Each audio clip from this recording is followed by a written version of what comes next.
দর্শক, আজমপুর থেকে কিন্তু আমরা এই মুহূর্তে এখানকার সর্বশেষ পরিস্থিতি আপনাদেরকে দেখানোর চেষ্টা করছি। ছাত্র জনতার যে ঢল, সে ঢল কিন্তু এখন দেখা যাচ্ছে। বিভিন্ন শিক্ষা প্রতিষ্ঠানের শিক্ষার্থীরা কিন্তু এই মুহূর্তে রাস্তায় নেমেছে। শিক্ষার্থীদের পাশাপাশি আমরা যেমনটি দেখছি, সাধারণ জনতা কিন্তু রাস্তায় নেমে পড়েছে। মুক্তিকামী জনতা এই মুহূর্তে কিন্তু রাস্তায় নেমে এসেছে।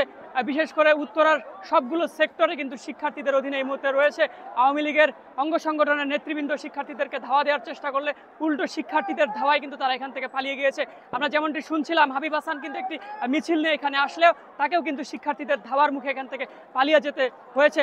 বিশেষ করে এই মুহূর্তে রাজধানীর উত্তরা, হাউস বিল্ডিং, জসিমউদ্দিন সহ সবগুলো যে প্রধান সড়কগুলো রয়েছে, সড়কে কিন্তু শিক্ষার্থীরা অবস্থান করছে এবং শিক্ষার্থীদের যে এক দফা দাবিতে যে আন্দোলন, অসহযোগ আন্দোলন, সেই অসহযোগ আন্দোলন কিন্তু শান্তিপূর্ণভাবে পালিত হচ্ছে।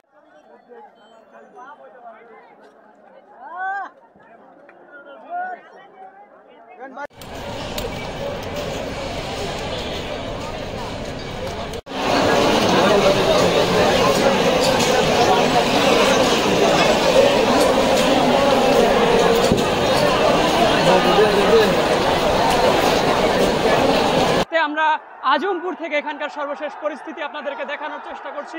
স্বৈরাচারের পদত্যাগের দাবিতে শিক্ষার্থীদের যে আন্দোলন, সেই আন্দোলন কিন্তু বেগবান হচ্ছে।